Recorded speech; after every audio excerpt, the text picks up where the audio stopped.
Well, good evening to you again. This is class number 10 in 1 Timothy chapter 4 through 6. I'd like for you to turn, if you would, in your class notes to page 18 of chapter 5, 1 Timothy 5. And I want to pick up there in the middle of the page where it says in verse 10, we're talking about widows, and I want to reiterate again that I understand that the topic and the subject of widows and taking care of widows is not something that we have to deal with a great deal in our culture. Obviously, we have elderly people like any country would, but we have a lot of things in place. We have a lot of programs and retirement and insurance and things that allow people to plan to take care of themselves as they get older. Back in the day in which Paul wrote this, that simply was not the case, and it certainly is not the case in a lot of other countries. Pakistan, Honduras, China, India, Romania, Zimbabwe, they just don't have these kind of things in place. And so the real issue here is not widows. I want to emphasize that again. I'm not minimizing the topic of widows. Obviously, the word widow or widows is just used over and over, so we need to appreciate that it is talking about widows, but I don't think that what I would call the embedded truth that is here in this passage is just trying to communicate how to take care of widows. I think there's a broader, very much broader topic of how the church is going to take care of those that have very legitimate needs. And I think one of the things that's important to me here is that the instructions that Paul gives to Timothy are really well defined. There really isn't what I would call a lot of room here for negotiation. We have the verses that indicate that these people that are widows should obviously be godly people, raise their children, and then we have the listing that we're talking about here, where you had to be at least 60 years old. This was almost, if I can call it this term, it was a semi-official position that many of these ladies had, where they would go out and minister to the younger widows and teach them to love their husbands and how to work and to train their children and things of that nature. They were just servants. We believe that Phoebe was a servant. And so what Paul is doing here is that he's given us some of the guidelines about these women that are in this listing, that are on this sort of roll of elderly women that go out and minister on behalf of the church, especially to the younger women. It says, and what we're doing is we're sort of making a comparison, if you would. I'm not calling them deaconesses, and I don't want you to think that I am, but I do want us to at least appreciate that some of the qualifications that we read that these women needed to have in their life in order to be qualified for this listing are comparable to what we read about elders and deacons in 1 Timothy chapter 3. Verse 10, the older widows to be well reported for good works, and at the end of the verse it says that she has diligently followed every good work. In other words, she's good and she does good. She's good and she does good. So verse 10 has 5 specific characteristics that identify what it means to be well reported of for good works. This is, I think if you went back and read this, read it carefully, you would find that this is similar to Proverbs chapter 31, which is the portrait of a godly woman, of a virtuous woman. It says in that passage that her value is far above rubies. This is In some ways, this is one of the New Testament versions of Proverbs chapter 31. And so Paul is profiling what a godly woman is really like. In fact, the particular woman here that Paul is describing is someone who would be able to serve as a model for other women. What it would mean to be a good wife, what it would mean to be a good mother, but what it would mean to be faithful to your family, what it would mean to be a good steward of your resources and to be resourceful in your life. This woman here is virtuous, she's diligent, she's full of good works, she is compassionate, she's a great mother, she shows hospitality, she cares deeply about other people who may be hurting, and those are the characteristics of godliness in a woman that God simply exalts in this passage. The first quality is that she has brought up children. She's been a great mother to her children. They're good mothers and they're bad mothers. They're good fathers, they're bad fathers. But apparently this woman is not somebody, it's not just saying that this woman had children. I think that would be very erroneous on our part to think that that's what it's actually saying. It's really making the point, it's driving home the emphasis that she was a good mother, that she was a great mother to her children. The term brought up means that she has nourished children and that she has raised them. The implication is that she has done so in a godly home. And so this idea of being a mother and being a godly mother is one that reflects so deeply on a woman. I don't have a lot of respect personally. I don't want to overly personalize things. But I don't have a lot of respect for women that are not good mothers. I don't have much respect for fathers that aren't good fathers. So I'm not picking on the women here tonight.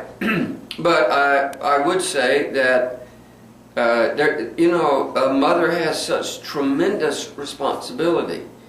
Her responsibility is so awesome. It's phenomenal, really, the amount of responsibility that God, I think, has allowed to be in the life of the mother when it comes to raising children. And so the term brought up is just actually, or brought up children is actually just one word in the Greek, technotropheo, and literally means to be a child rearer or one who raises children. W.E. Vine states that it includes the idea of nurturing children. So it's not just that you're raising them. It's that you are actually nurturing them. You're teaching them. It would not be of as much value to the younger widows who are in need of instruction to have a woman teaching them who had never actually been a mother. You can just imagine what that would be like. I mean, you don't know nobody knows what it's like to raise kids until you have children. It's always the first time for everybody. Obviously, if a mother has children later on in her life and she's got some teenage daughters that are helping, they may get a flavor for that. My daughter has a daughter that's 17 and she just had her fourth child, and so I say he's just a little baby. I mean, he's just 4 months old, and my granddaughter helps some, but it's not the same. It's not the same as raising and nurturing children. It's just helping in the family.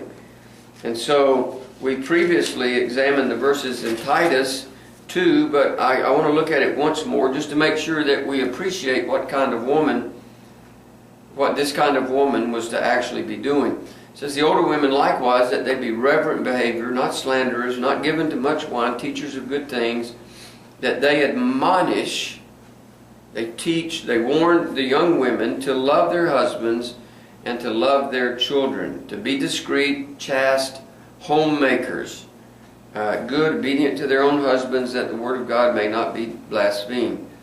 And I would say that in the case of an older woman that had never been married and didn't have any children, it would be very difficult to teach someone something that you've never done yourself.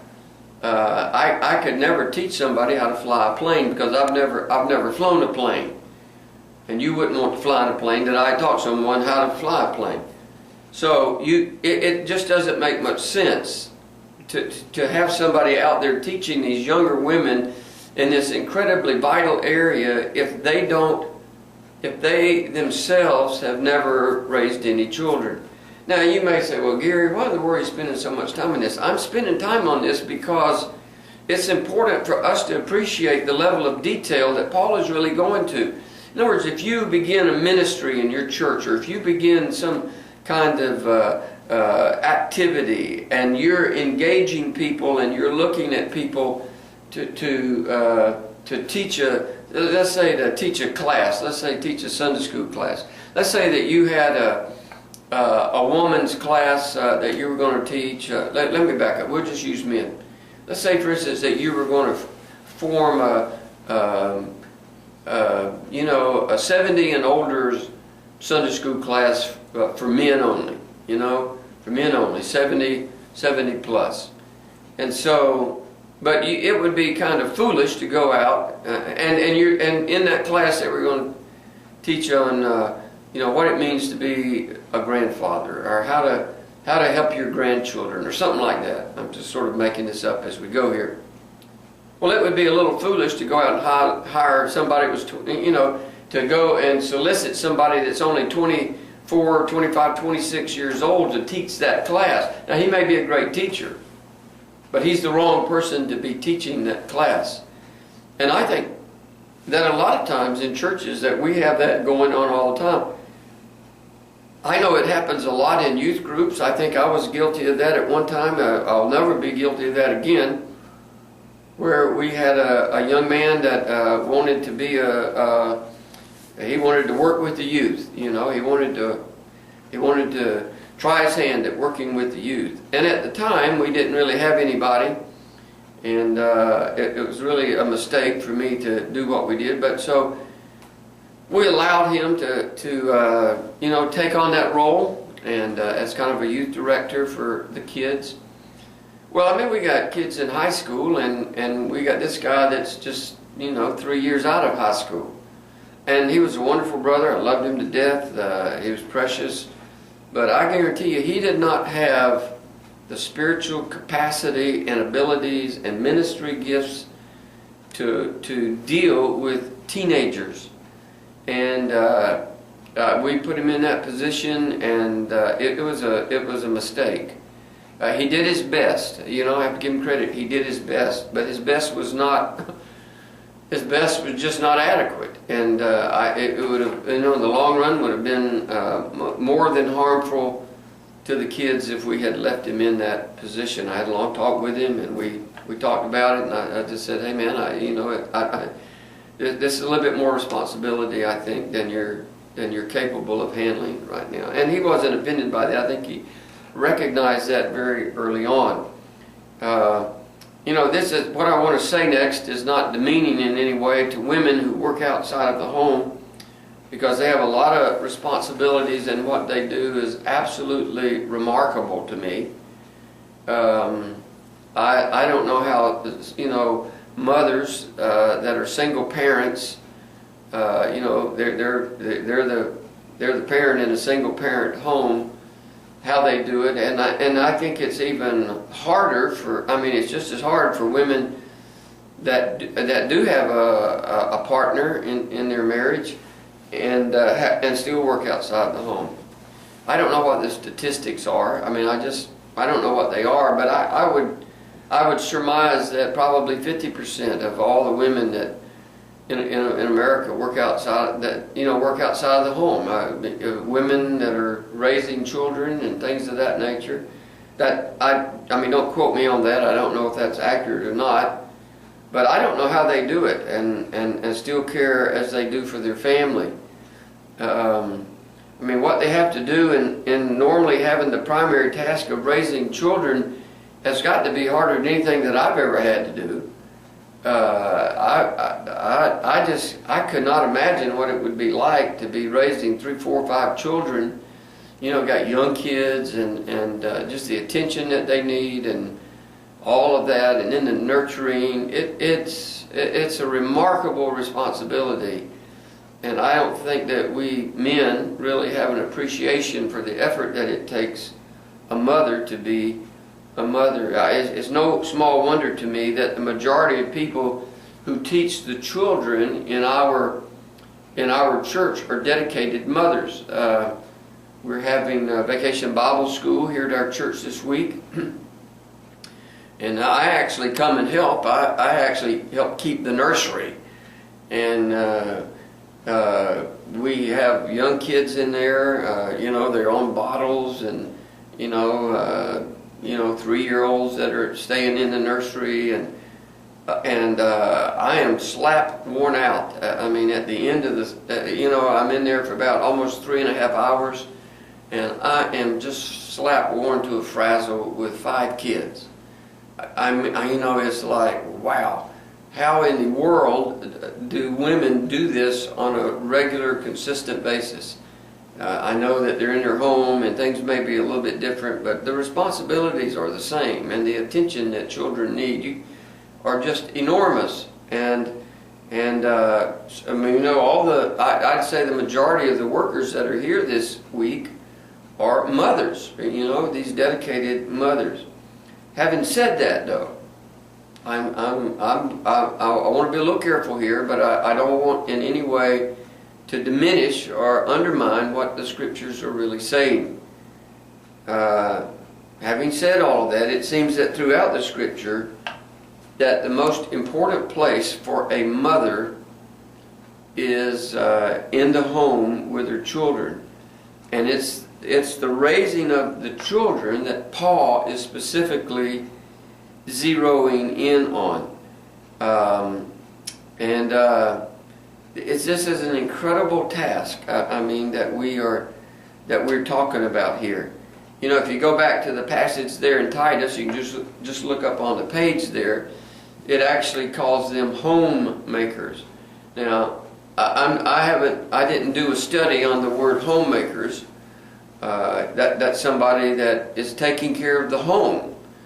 And normally, especially in an agrarian economy like Paul is writing to Titus about, Titus was on the Isle of Crete, and he's writing to him, and obviously the men were out all day. They were, just survival, just related to their ability to create food and to be in an agrarian economy, to get water, all of those kind of things. And so normally there was nobody else. The mother had to stay and help with the children. In fact, in that day they had a lot of children because they had the children helping with all of the different chores of surviving. I think when somebody like my mom was growing up, I've heard her tell plenty of stories about how before they ever went to school, they would go out in the fields and pick cotton or pick beans or whatever it was, and they had to walk 1.5 miles to the bus station, or where the bus would pick them up, and they would come home and they go out in the fields and pick asparagus or just different things. They had to help with the animals, and it was just survival. It's not like that today. Half the kids that go to school, they don't ride the bus, the parents take them. And so we just live in a different kind of economy, but the needs that kids have are still the same. They haven't been undermined or diminished in any way. The second characteristic of these women is that they had shown hospitality to strangers. It's not that she knew these people, but rather that she did not know them. There were some itinerant preachers or prophets that went around from church to church. There were the church messengers that visited the various churches in the early years of the New Testament church. And so they simply didn't have hotels and Marriotts and Holiday Inn Expresses. they just did not have all of that. And so when one of these itinerant preachers or prophets would come in to a city, some of the messengers from other churches, there normally just was not a place for them to stay, and they would have to stay with other families from that local church. And in many cases, they would stay with the elderly women, the older, the widows, who would put them up and treat them with hospitality, wash their feet, give them something to eat, help them in along their way, give them some food as they left, those kind of things.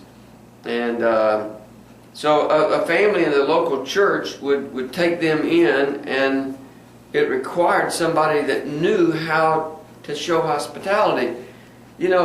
My wife just has a remarkable gifting. I don't want to call it a gift, but she has a remarkable attribute of hospitality, of showing hospitality. I always love to have people come to our home and stay with us, but I don't cook any of the meals, and I don't get the bedrooms ready, and it's not me that's really taking care of everybody. But they come and they just feel comfortable, and they just feel welcome, and she does everything for them. And we have some of our a couple of my interpreters that we have brought over here to just as kind of a reward, if you would say it that, for all the work that they do for us, our boots on the ground in Romania. And they don't live like we do. They don't have all of the appliances, and they don't have washing machines and dishwashers, and they don't have hot water heaters like we do, and they just don't have all of those things. And so when they come to a place like America and into our affluence, if they come into our home, it's not something that they're used to. Most of them don't have TVs. I mean, some of them do, but most of them don't. I know that my interpreter, Ovidiu, does not have a TV, and I don't think that my other interpreter, Marcel, does. They don't watch TV. I mean, they don't have dishwashers, everything is by hand. It's just, everything is different. One of my students, who just lives a couple doors down from Ovidiu in the little village of Sasani, he's also a pastor, and they don't have running water like we do. And so they may have, there have been plenty of times when I've been over to his house, and he would have in his car, he would have 4 or 5 of the big 5-gallon jugs, and he would go down to the local well there in Sasani to get water, and then they would bring it back. And I don't know exactly, I haven't asked, but what I do know is they don't have what we have. But when I go there, they treat us with such grace and hospitality. They always, you want to give us something to eat, and give us a meal and all those kind of things. And when Dr. Ildefonso goes with me to Romania before we fly out, he normally comes to our home and stays a few days. He lives in Los Angeles, about 5 miles from the Los Angeles airport, so he lives in a concrete jungle. It's like being packed in with sardines. And I live out in the country, and the only, the deer are my neighbors. And he just loves it. He loves to come, but it's because my wife just makes everything so comfortable for him. We call his room Eddie's place. I'm building a place in the back, in our backyard that he doesn't even know about yet, and we're going to give it a name and call it something like Eddie's rest area or something, because he loves to go out and just read, and just in the quiet and in the calm, and just read. And we're going to build him a place, put a swing thing up so he can do that, and it'd be nice out there for him. but my wife and he and I are the ones that interact the most, but she's the one that takes care of him. I mean, she's the one that, you know, she prepares his room and changes the sheets and washes his clothes and puts out the towels. I don't do any of that. I'm not lazy, but I just don't do any of that. She probably would not want me to do any of that. My wife does it. She has the bulk of those duties. And she would fit right into this. My wife is 65 years old, and she's over 60, and she would fit right in here. I mean, she could just be an example to other women as to what it means to care for people. So Paul says that these women were inclined to open their homes to these traveling strangers, and the point of all this, I think, is really very simple. It doesn't need to be overlooked. These women had always had a willingness to give themselves to the ministry. You don't want to be putting people in positions of leadership or positions of ministry that have never demonstrated that they had a heart for ministry. You know, after you get over the honeymoon with ministry, it becomes a lot of work. We have a rule at our church, I probably mentioned in this course or some of the others, that I don't ever want people in my church doing something that they don't want to do, because they bring that spirit with them. They bring it with them. If you don't want to keep the nursery, well, I don't want you to keep the nursery.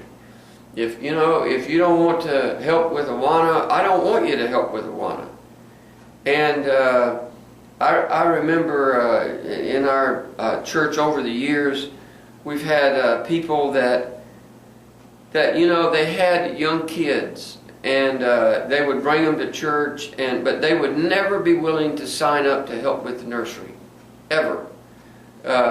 In fact, I remember one lady actually telling me, she says, and she actually kept some children for somebody else during the week while the mother went to work, and so she kept their children. There were a couple of children in her home.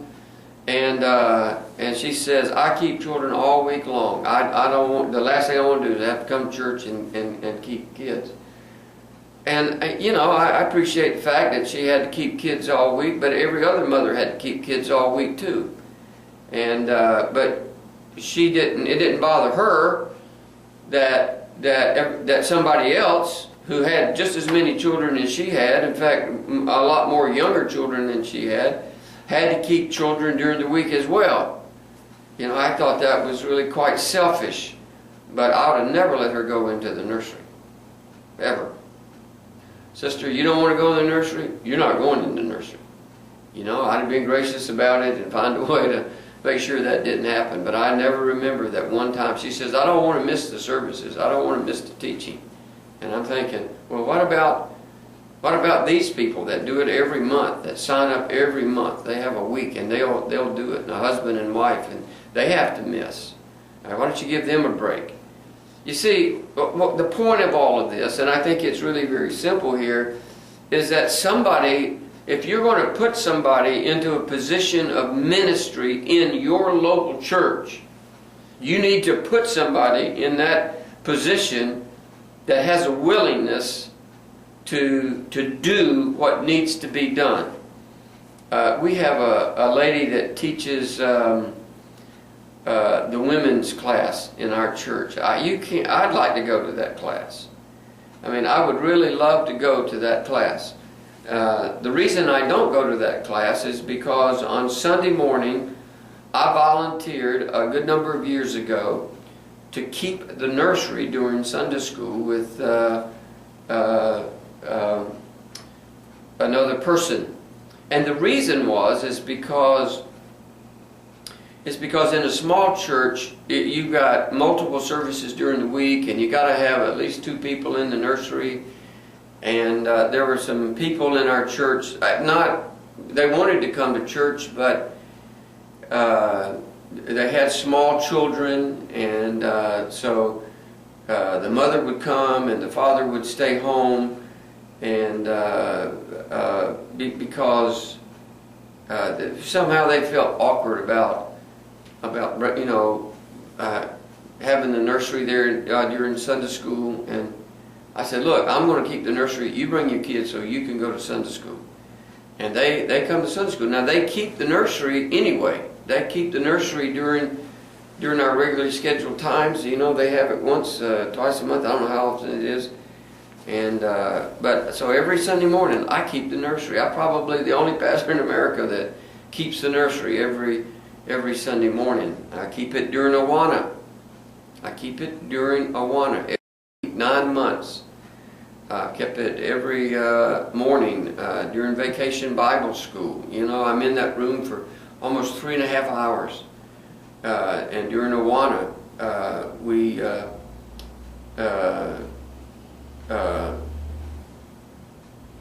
on Sunday night, we have Awana on Sunday night, and it lasts nearly 2 hours. So, you know, the hour I spend in there on Sunday morning and then Sunday night, I spend 3 hours on Sunday in the nursery, every Sunday, except in the summer, you know, and I just do it in Vacation Bible School and then Sunday morning.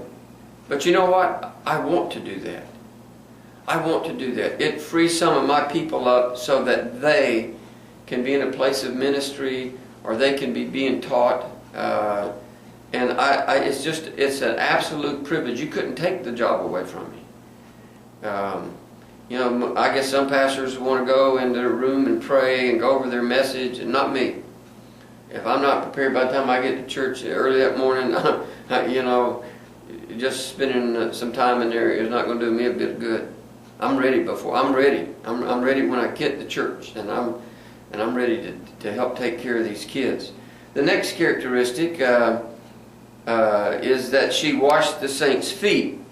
You know, it was the duty of slaves to do that, not women. You know, a lot of households would have slaves, servants, and they would. I mean, not all of them. That's for sure. But they would have servants, and the servants, when somebody would come, you know, they'd come in with sandals, and their feet would be dirty, and they would sit down at the table to eat, and it was very low, and their feet would be exposed, and they would wash their feet, sort of like what Jesus did when they had the Lord's Supper. And so it was a very important task, but it was kind of a menial task, and it was one that some people just simply did not want to do. It's like changing diapers, right? You know, it's okay. They have a saying in Zimbabwe. They say it's all right, it's okay. And it's all right, it's okay. Change a diaper, wash somebody's feet, whatever it takes. And so this woman had washed the saints' feet. Fourthly, it says that she has relieved the afflicted. And the word afflicted comes from a word that means narrow, to be pressed. And so it primarily means to be troubled by very difficult circumstances, most of which are well beyond the individual's personal control. You know, we are a rural church. I mean, we're not that far from the city, but still we're out in the country, and we have more country folk, if I can use that term, you know, that attend our church. I mean, we obviously have. I mean, we have PhDs and doctors, and I mean, you know, guys with doctorate degrees. We have, you know, people that are certified public accountants and engineers and managers, and you know, we have people that have been captains on, you know, the captain of a nuclear submarine, and missionaries. I don't want it to sound like we're just a bunch of country bumpkins, but we're still out in the country. And there are a lot of people that just would not feel comfortable in you know, coming to a church out in the country. It's a cute little church, you know, and all that kind of stuff. But they want to go to a place that's bigger and got all these other ministries and all that kind of stuff. Well, it winds up, I think, that we, like any church, have people that come into our fellowship that have needs. We have right now, we have one lady and her husband come, and he's a roofer, and she's got I think they have 5 kids, and they're very poor. They're very poor. She's going to school online to get a business degree so that she can get a job. They have tremendous needs. I mean, just tremendous needs. They have financial needs. They just have a lot of needs. I wouldn't even know where to start. And it's great. To me, they are the kind of people that I want to be in our church.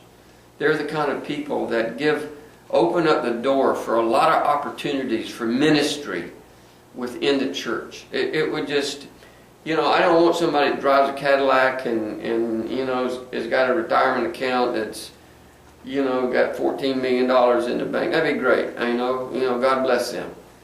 But a lot of times you can't even hardly minister to those people. That's not. I shouldn't say that. It's.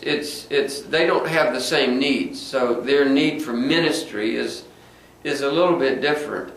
When we get to chapter 6, when it talks about money and all those kind of things, we might want to adjust that a little bit. But the fact that we have people in our midst that have these tremendous needs, to me, it's vital to the health of a church that we know that we're going to take care of them and that we're not going to let them just sort of drown in their poverty and in the difficulties. And that's kind of what it means here.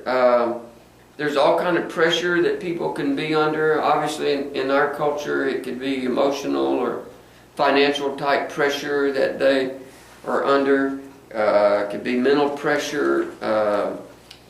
I remember a number of years ago, we had a couple in our church, and the lady had a very, very difficult delivery.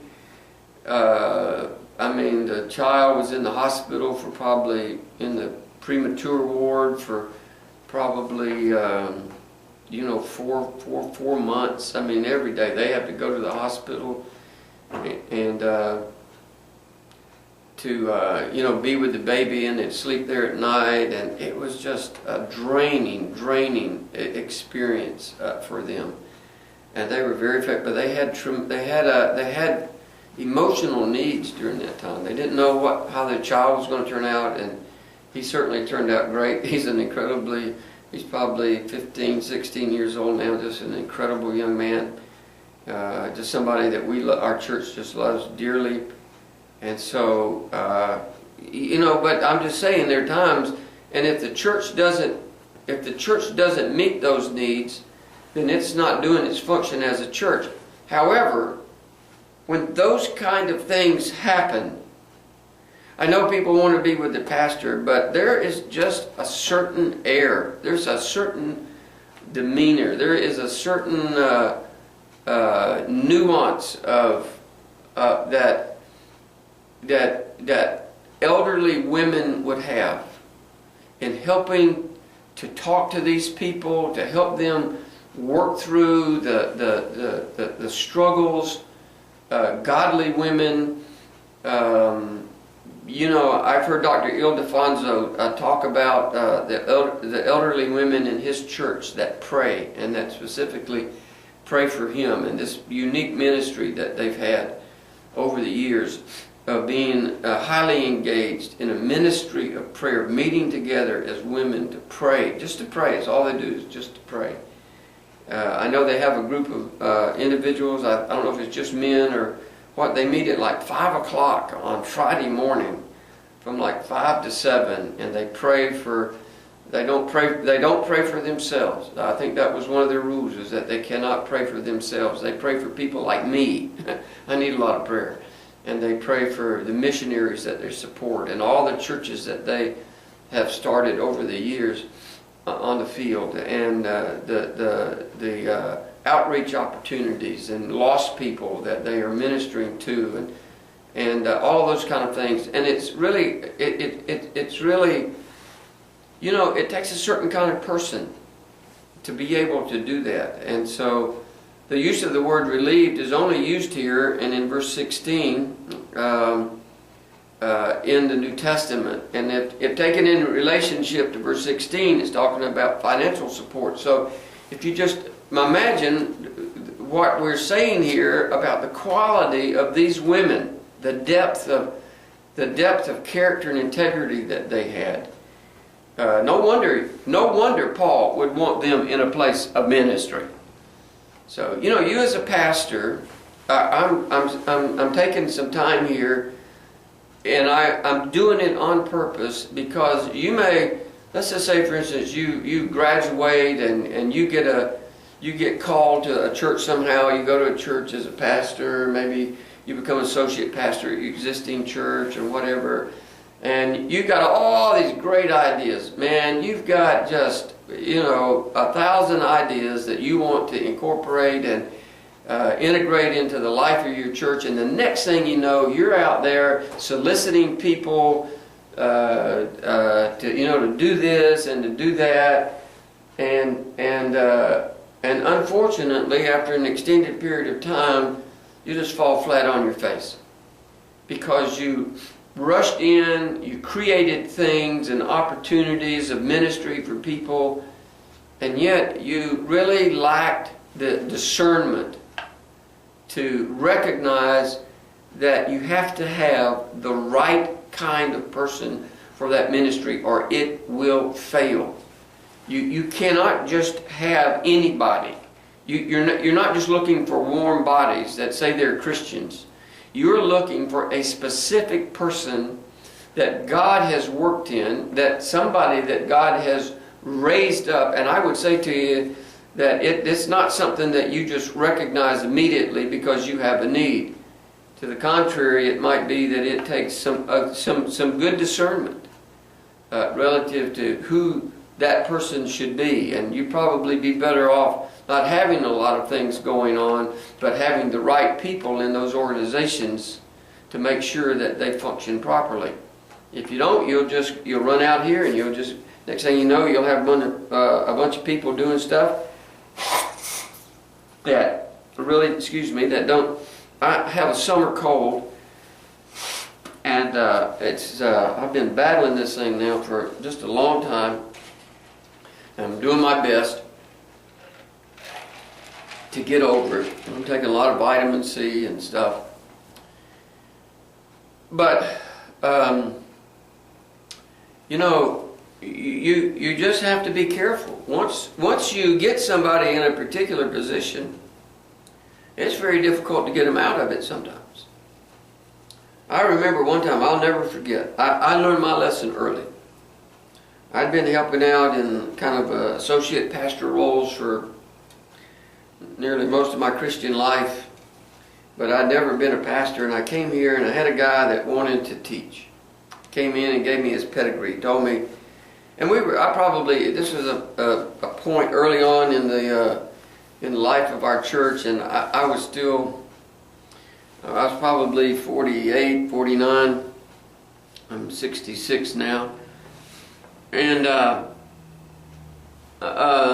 he gave me his pedigree. He told me about, how he had been a deacon in a church, and he had taught all these Sunday school classes and this and that, and I was still kind of new at the church, and next thing I know, he wanted to teach the men's Sunday school class on Sunday morning, and so we worked it out, and they had an elderly man that was teaching. He probably should have stayed, and this guy takes off. Man, it was one of the worst mistakes I've ever made. This guy was awful. I mean, he was terrible. He was absolutely terrible. I cannot tell you how bad he was. And my office is right there next to the sanctuary, and I can hear what's being taught. And they were teaching on some series, out of the Lifeway material or whatever it was, the Sunday School Board material. And next thing I know, he is demeaning me personally.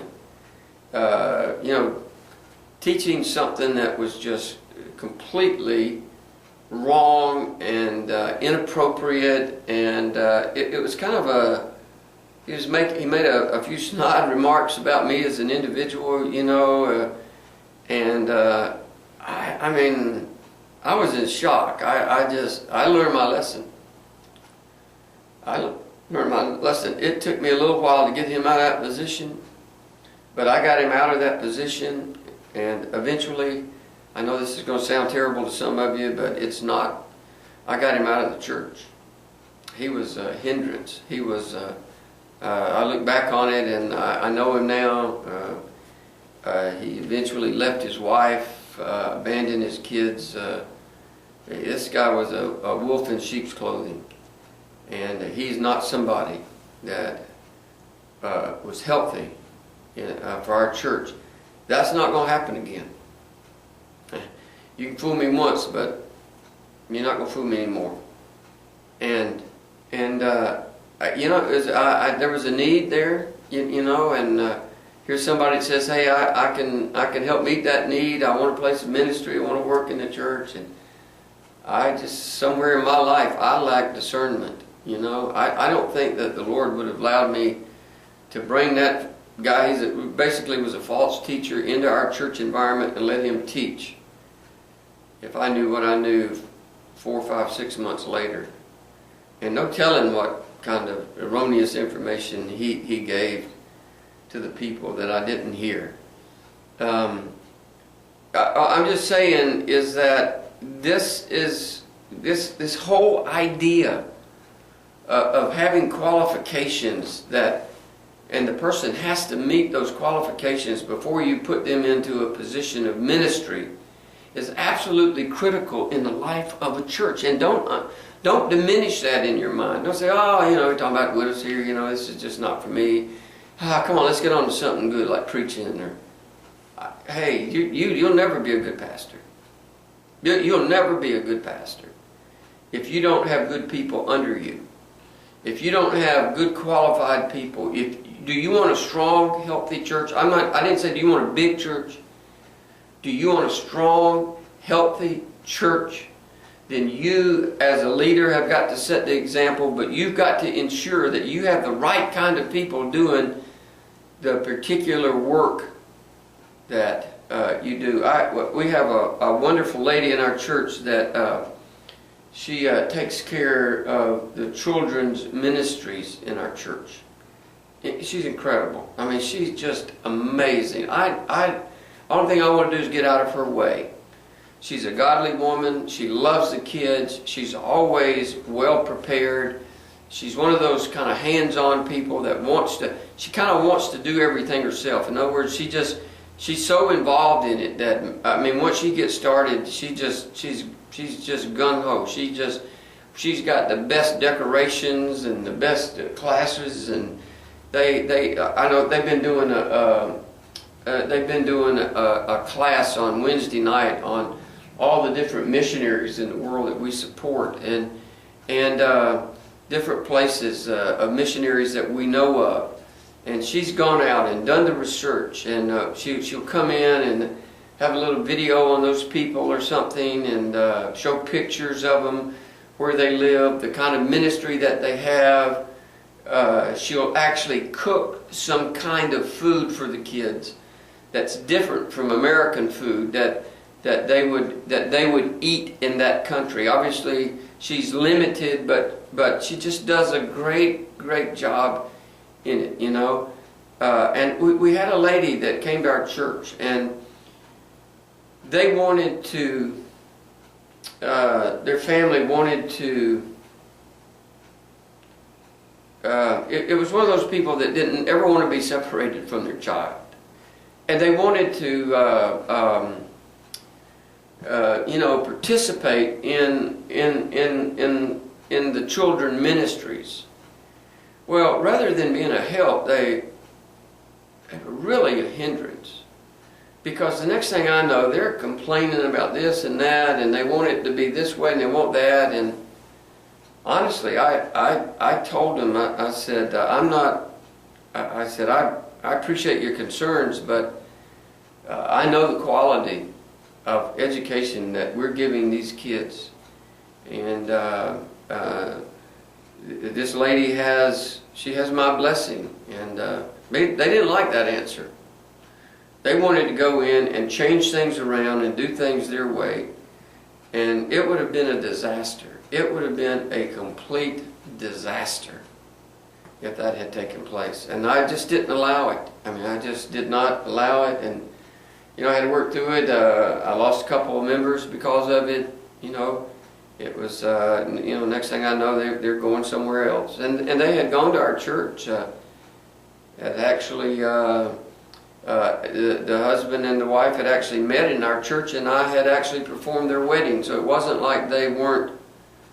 There were people that had not been here and didn't understand the makeup of it, you know, the makeup of our church. But once they had children, they didn't want anybody. You know, they had to. It was they couldn't leave their kids alone with somebody else because they wanted it done a certain way, and it would have been so disruptive. Now, you know, I don't regret my decision.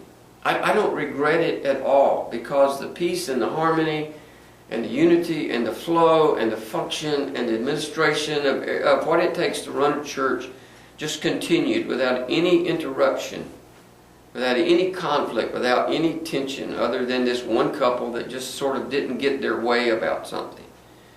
And I want to emphasize to you, you have to have the right people in the right positions. So the final characteristic here on page 20 is that of diligently following every good work. She's a woman who has simply devoted her life to doing good to and for other people. And I mean, what we have here in our discussion of widows is really, I think, a discussion of what it means to be a godly woman, and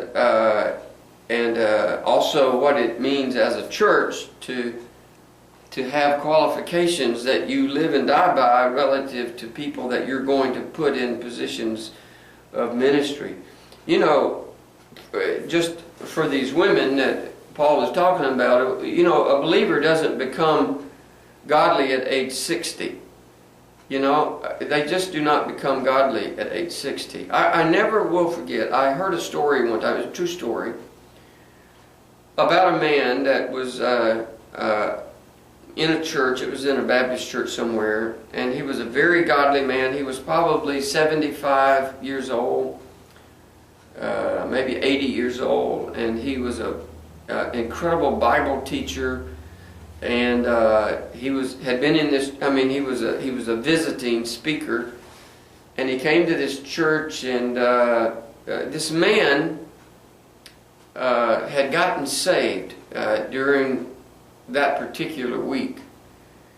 And the man that was teaching, that was 75 or 80 years old, had been a Christian literally all his, I mean, he got saved as a young boy and had followed the Lord, you know, straight out of high school, went and got a kind of a biblical education, and had been a pastor all his life, a missionary, and just had done godly things, and was somebody that God used mightily to, you know, throughout his life. And as he had kind of gotten older and retired, he just made himself available to go and speak at churches.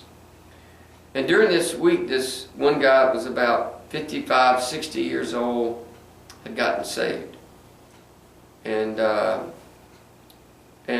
mean, he really apparently was just so excited that week, and at the end of the week he came up to this elderly man and he said, you know, and the elderly man knew what had taken place, and I don't think what he said, that he was saying it in a sharp way or being facetious with the guy, being, you know, rude to him in any way. I don't think that was the case at all.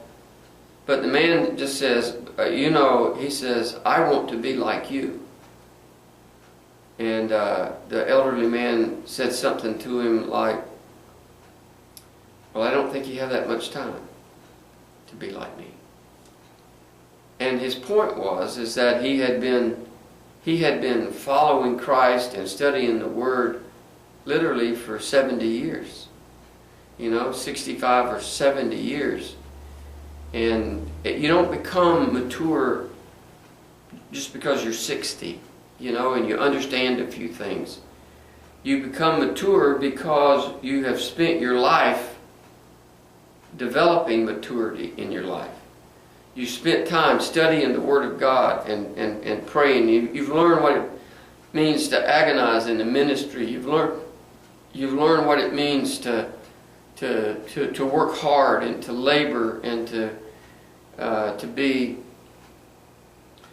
diligent in the ministry.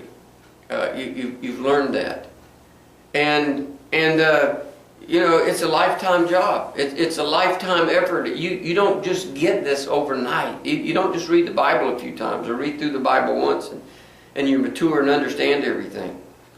These are the kinds of women that raise up a godly generation. We're talking about some women here that have the heart and the character and the integrity to raise up a godly generation of young people. These are the priorities of these women. They are godly women. They know what the need is. They recognize their abilities, and they go out and they use those abilities in a way that is a remarkable ministry to people. I think that one of the things that our culture has done, especially here in America, is that we have robbed women of true virtue. Women are just,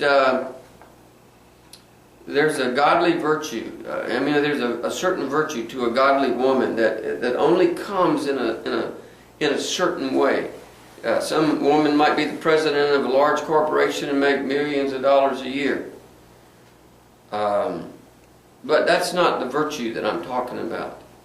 I'm talking about a godly virtue that is making a meaningful impact on her children and other people's children and on the lives of women that they are in contact.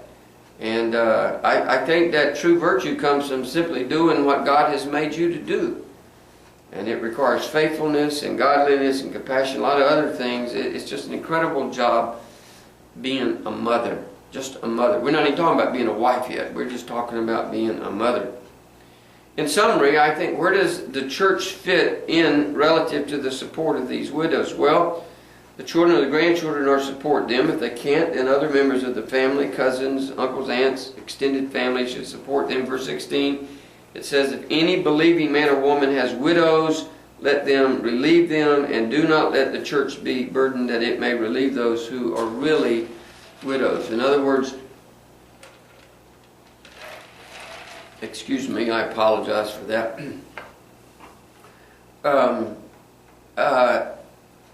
You do not want to burden the church with keeping the upkeep of certain widows where their families can do all that. We talked about this as we've been through here. If there is no one in these categories who's willing to take of the widow, then the church has that responsibility.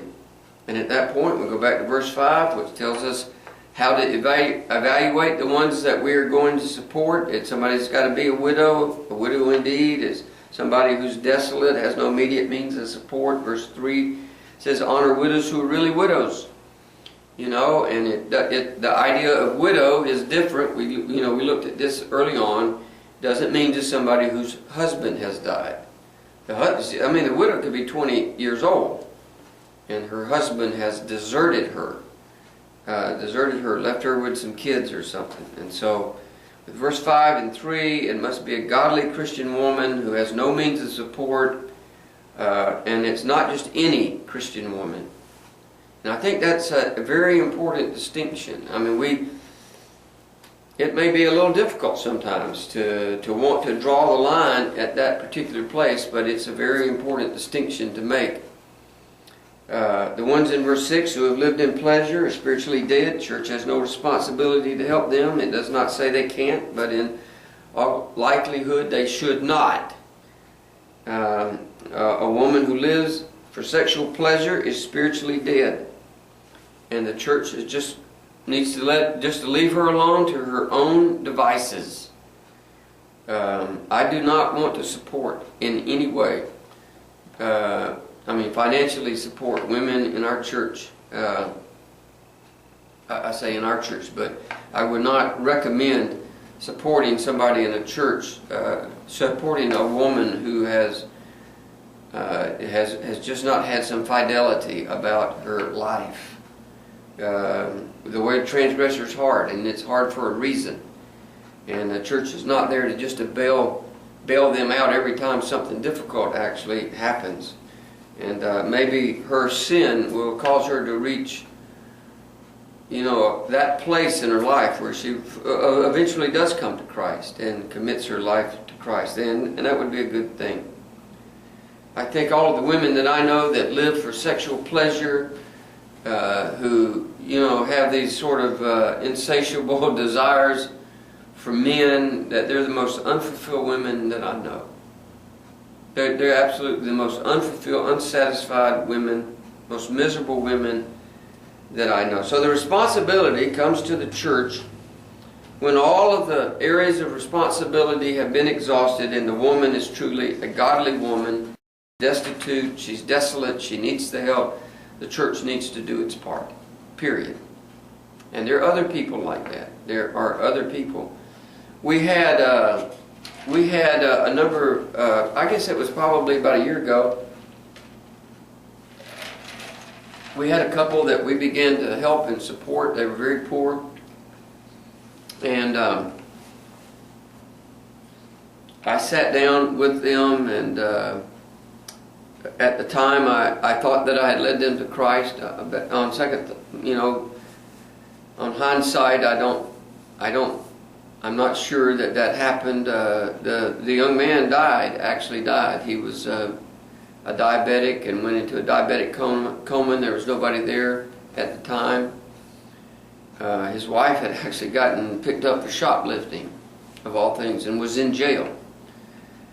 And is exactly where she should have been. And but initially, they made a tremendous effort. They came to church all the time. And then the next thing I know, they're starting to take advantage of our goodness and calling people up to take them places and to go buy them some medicine, get them some food. And people in our church were willing to do that. And finally, I put a stop to it because it was just, we were being taken advantage of. And they had kind of half stopped coming, and I said, "We're done. We're done. We're done here. We're not." We did our part. We did everything we knew to help these people. They were destitute when we met them.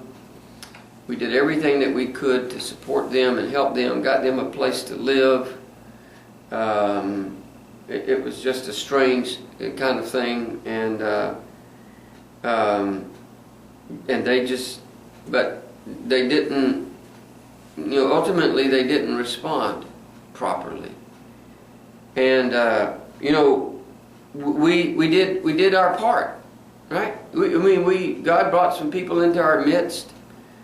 It's just kind of by accident that we met them. I didn't meet them. They were actually walking alongside the road. One of the members of our church saw them and went down the road and kind of felt a little convicted. They looked like they just were desolate, and the lady, it was just a lady, and she went down and picked these people up and actually took them into their home and they had a little apartment upstairs and allowed them to live there until they could get them another place. And it was a great story. It was a great beginning. It had a terrible ending. A terrible ending. But I told the church, and we talked about it at length. I said, look, we did the right thing. Here were some people in need. We initially met their immediate physical need to just have a place to stay, and then we met their immediate spiritual need. We came to them in love, and we talked to them about salvation. We communicated the gospel to them clearly, and then we continued to help them to get on their feet, to find them some work, to get a job, and the next thing we know, they've taken advantage of that. We did what we were supposed to do. And I look back on that and I say, this was great. My church was doing everything it could do to help somebody. And then, it reached a point, and I literally just shut it down. I said, that's it, we're done. I don't want anybody else. I wouldn't lord over my flock. If they wanted to, they could have. But these are the facts. We're being taken advantage of, and you don't need to do anything else for them.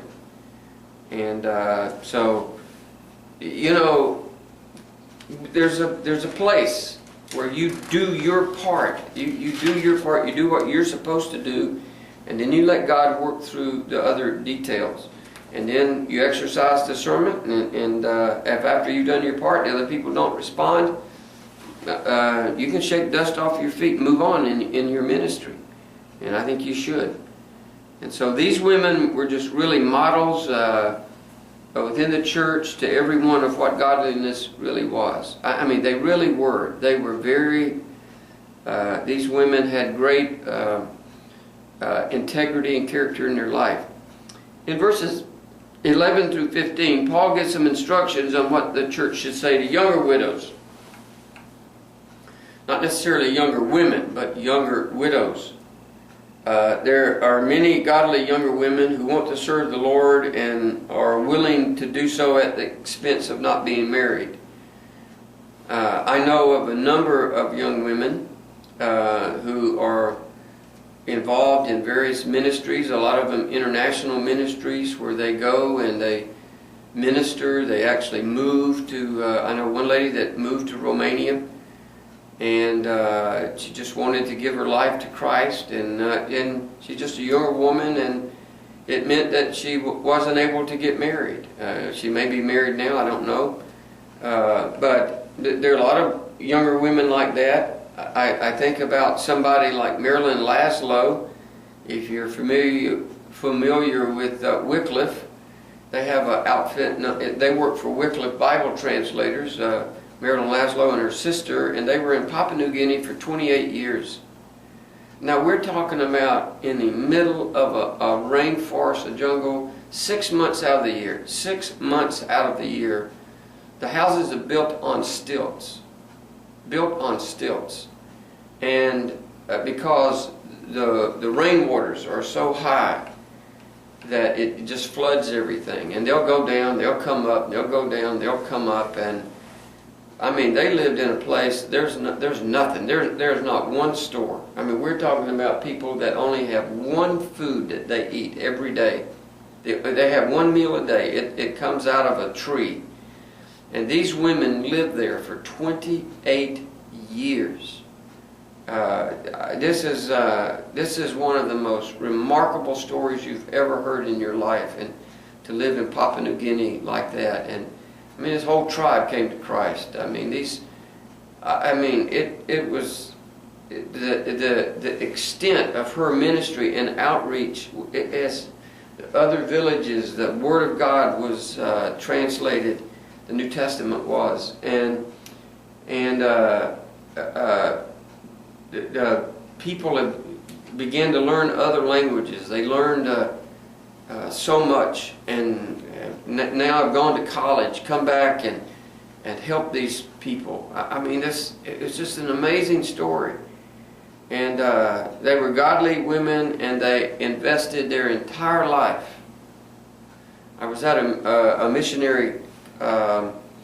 A missionary conference that a local church was having, and Marilyn Laszlo was there, and I asked the people, I said, do you mind if I go to the airport and pick her up? I just want to be in her presence. I just want to be in her presence. And it was amazing. It was just amazing. I have to tell this story. It really is not in the notes. There was a woman who she determined not to get married so that she could serve the Lord. And one day they came to JARS, which is called Jungle Aviation and Radio Service, where they develop the they are the transportation and communication wing of Wycliffe, and they fly all of these missionaries into these these places that most people can't get to. In fact, the airport that they flew into, it wasn't an airport, it was just a little field that they had made. It was 100 miles from where they actually lived. They had to get on a boat and go 100 miles down a crocodile-infested river to get to the place where this tribe was that they were ministering to in Papua New Guinea. And I'll never forget, I will never forget as long as I live. I've never experienced anything like this in my life, ever, ever. I had taken my children up to JARS to see Marilyn Laszlo. And I'd seen some videos of her life and what she did there in New Guinea, and in the process, they probably 4,000 or 5,000 people there that day, and they were having the event. They would take people up for riding these, they call them heliocopters.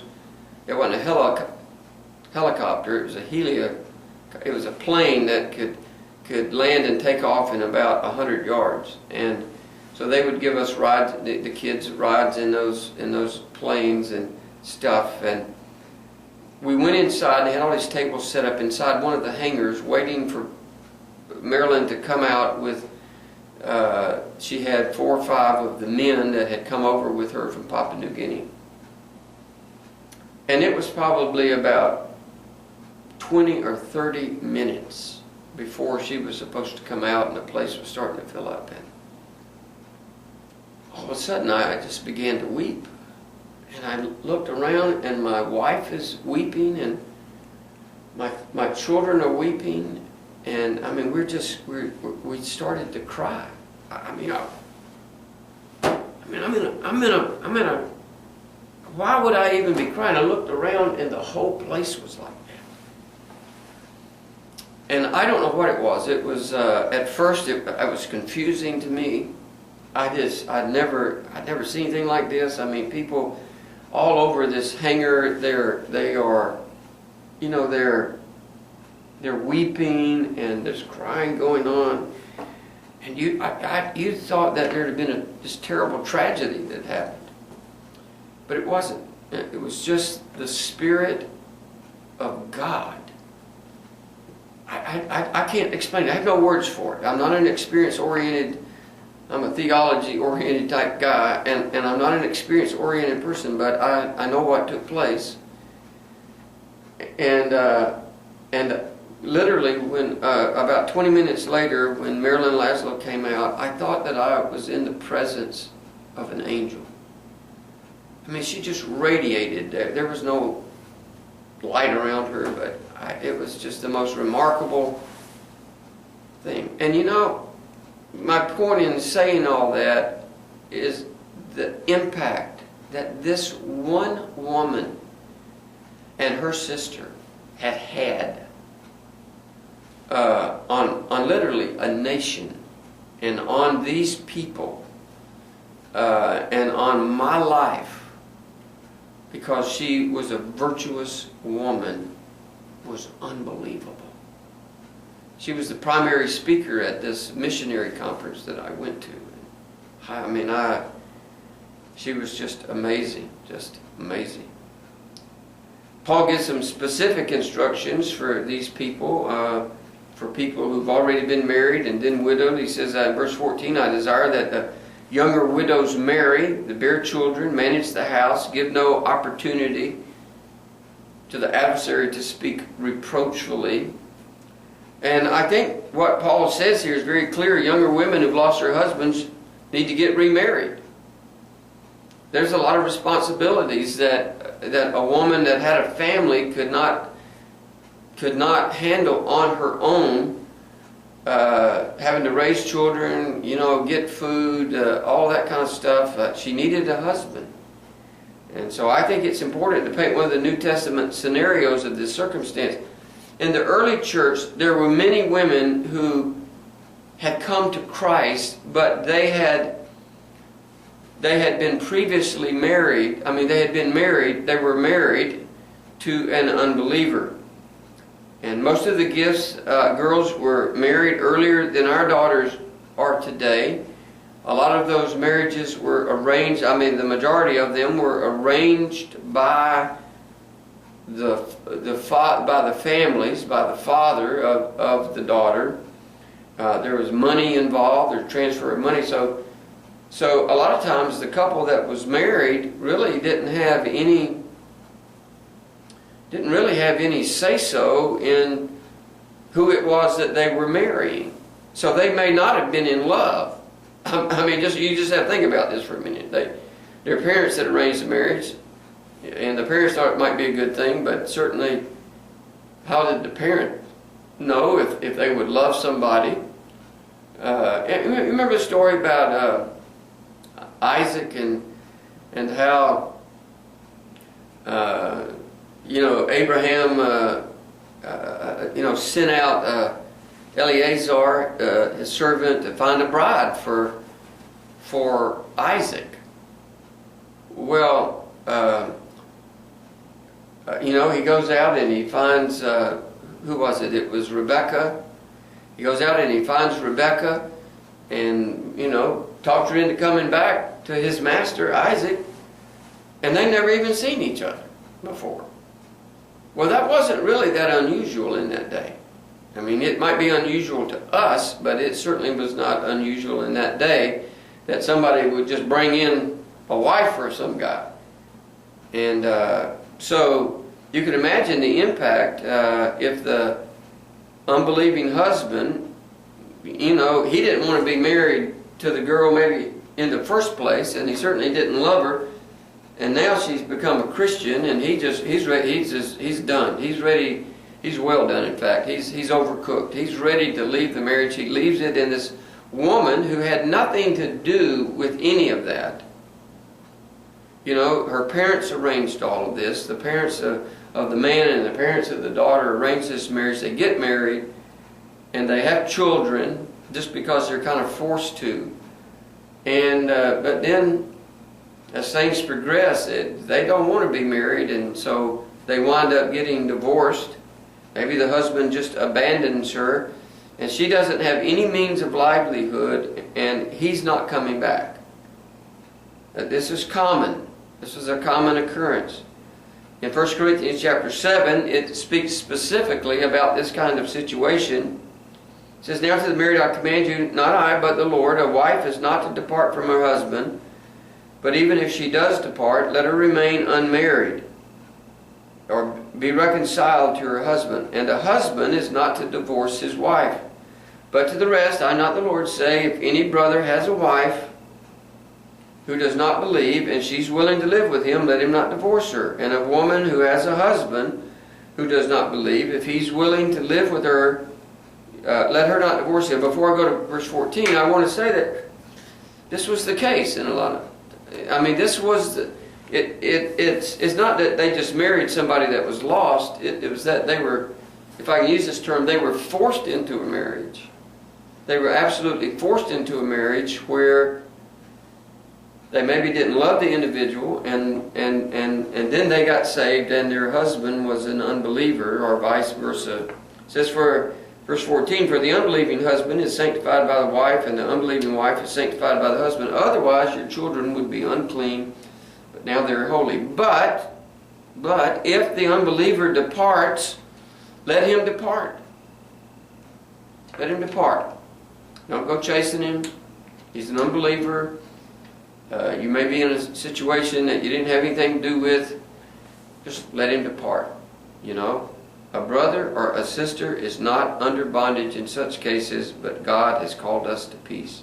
For how do you know, wife, whether you will save your husband, or how do you know, husband, whether you will save your wife? So God says that if a woman was married to an unbelieving husband and he leaves the marriage, that the woman just is not under bondage in that case. She doesn't... I think that what we do here in America, okay, is that we don't understand some of the circumstances. We don't understand the cultural context into which Paul was actually writing this particular portion of this letter. We just don't understand it, and we don't appreciate it. And so what happens is that, let's just say, for instance, this has happened in my church on several occasions. That over the nearly 20 years I've been here, but I know that this has happened. I can remember certain circumstances where we had a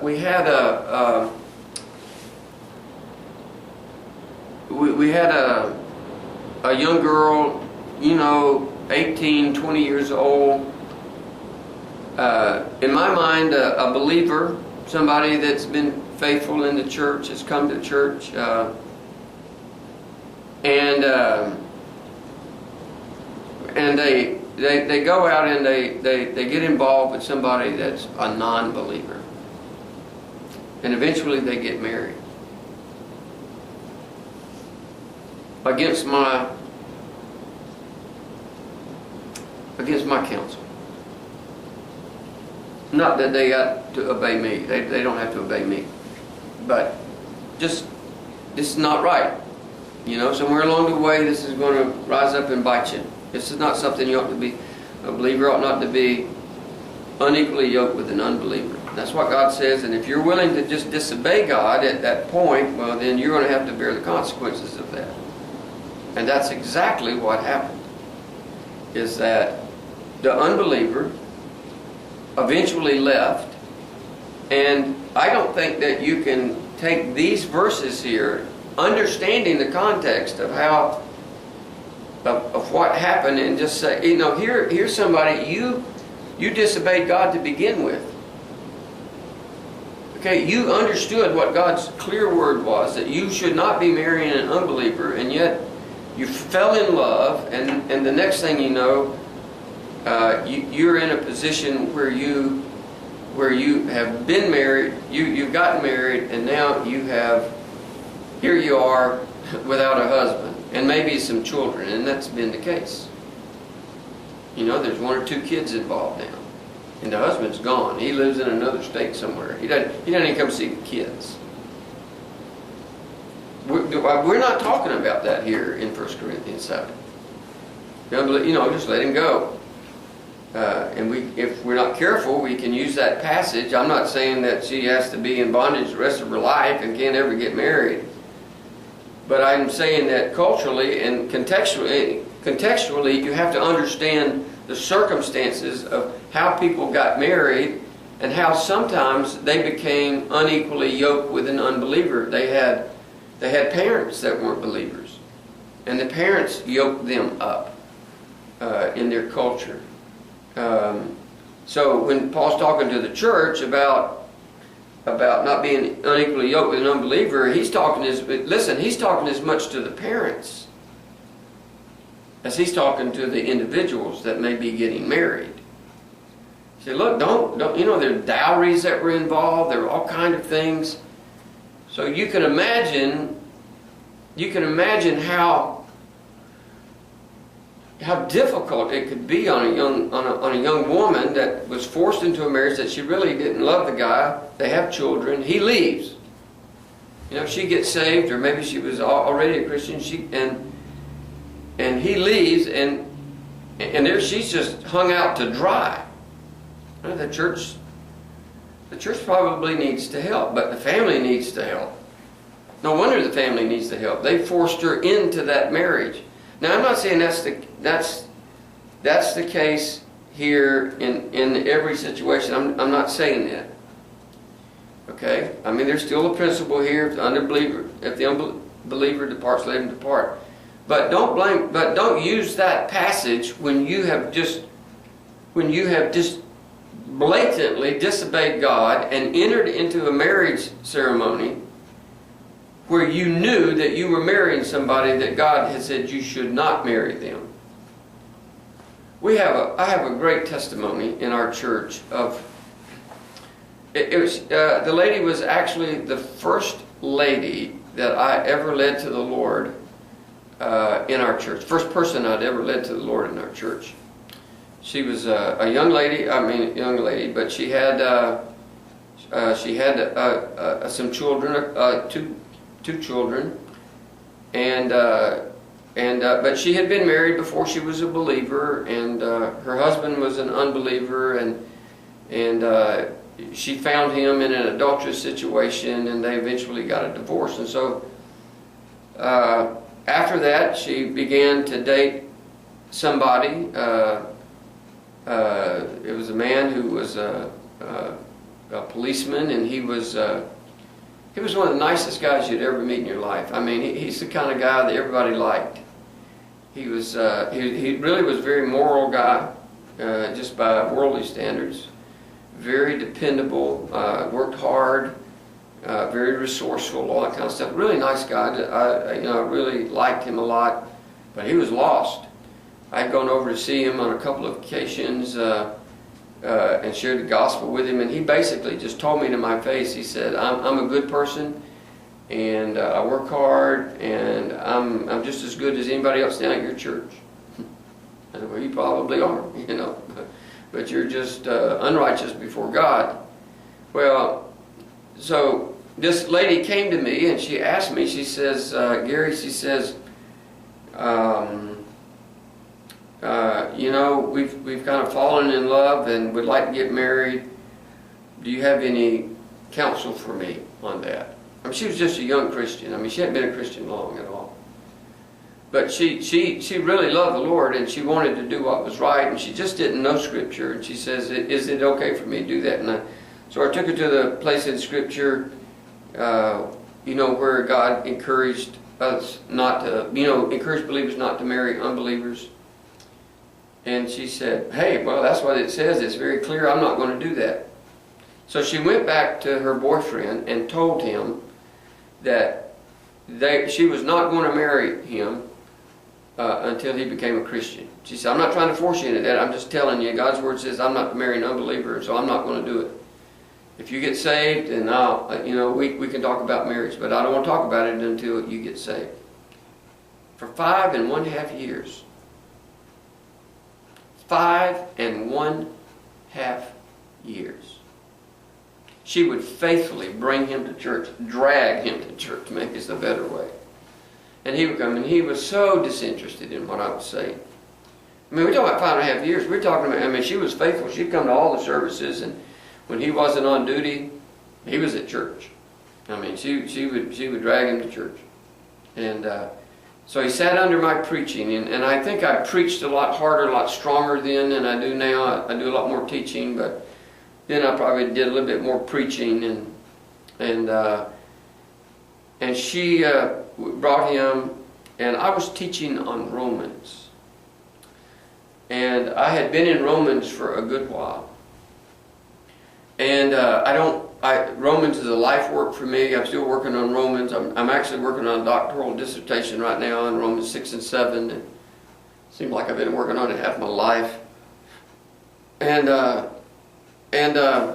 But she, I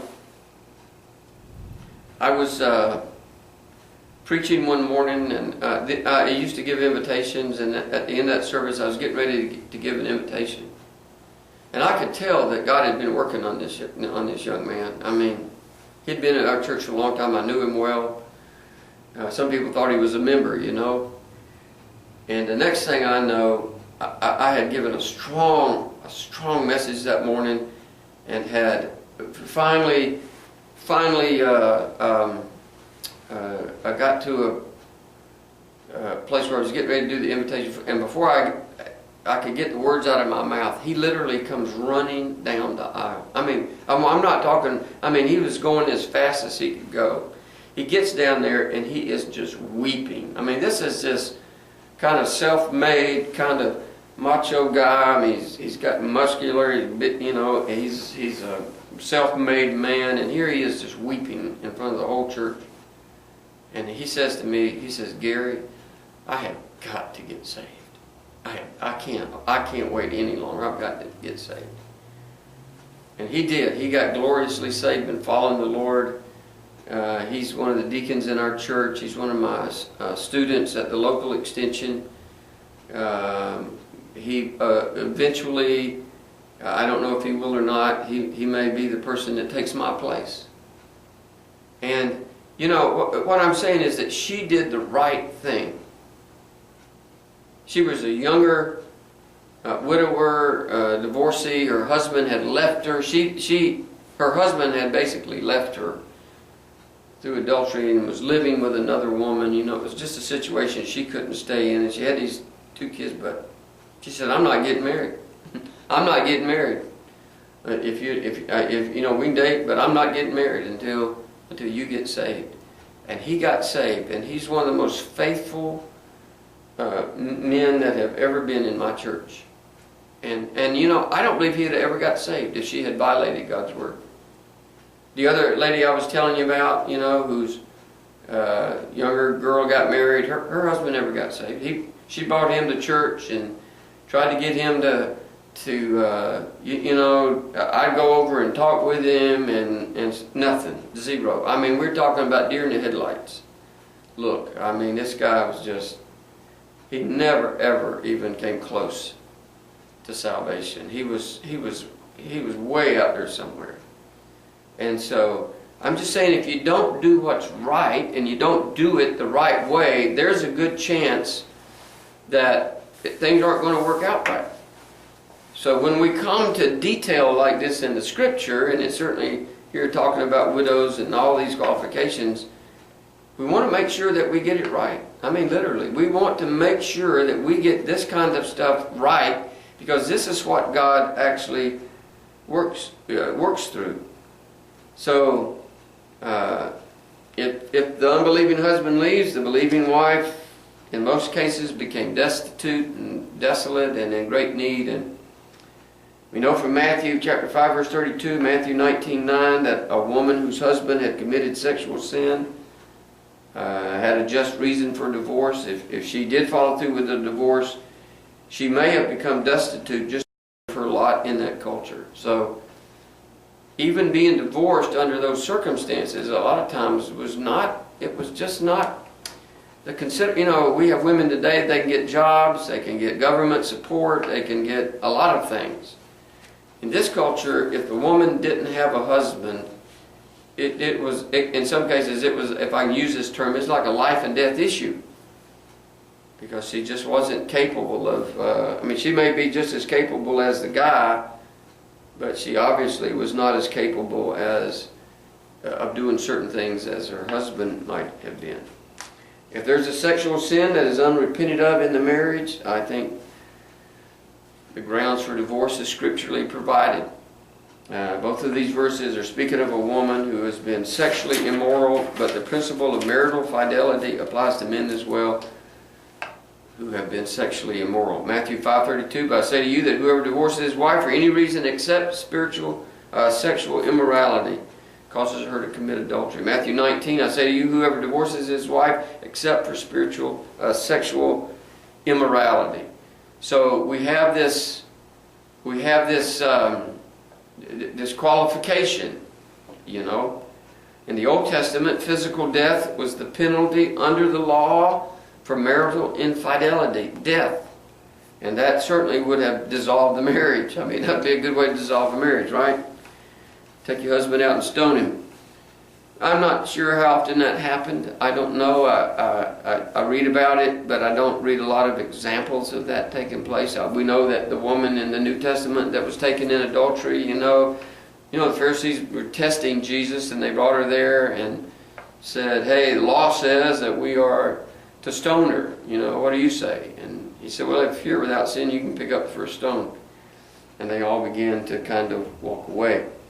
So we know in the dispensation that we live in that the grace of God is operating, and that physical death and killing somebody like that is not the penalty for sexual sins, but there is some consequence. There certainly is a penalty for that individual in their life and in their body. By the same token, Scripture does not hold the non-guilty party to a lifelong sentence of celibacy because of the unfaithfulness of their marriage partner. Now, I want to say, it's just an opinion on my part, so don't take it as any more than an opinion. I think that if somebody marries an unbeliever and they know that they should not marry that unbeliever, in a lot of cases, I think it may happen when somebody just gets pregnant out of wedlock, and they're kind of forced to marry the person. And I say forced, but they choose to marry that individual. I say for that kind of individual, that somewhere along the way that there's just not this blanket type I don't want to say forgiveness, but this blanket immunity from whatever the bad guy did. God says, oh, hey, it's his fault, it's all his fault, or all her fault, or something. I think that's different. I don't know what all the rules would be on that. I'm not trying to even identify it, but I'm just saying I think there's a different. We're talking about two different scenarios. We're talking about one person who did everything right, it turned out wrong. Then we're talking about somebody who didn't do anything right, and all of it turned out wrong. So, just have to be a little careful here.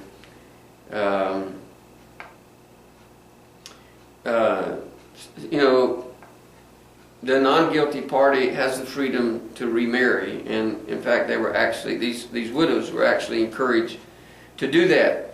The scenario beginning in verse 11 and the following verses is that one of the young women in the church would lose her husband. He could have died. He could have been have abandoned her because of her faith. There could be a lot of different reasons. He could have divorced her. It could have been for any reason.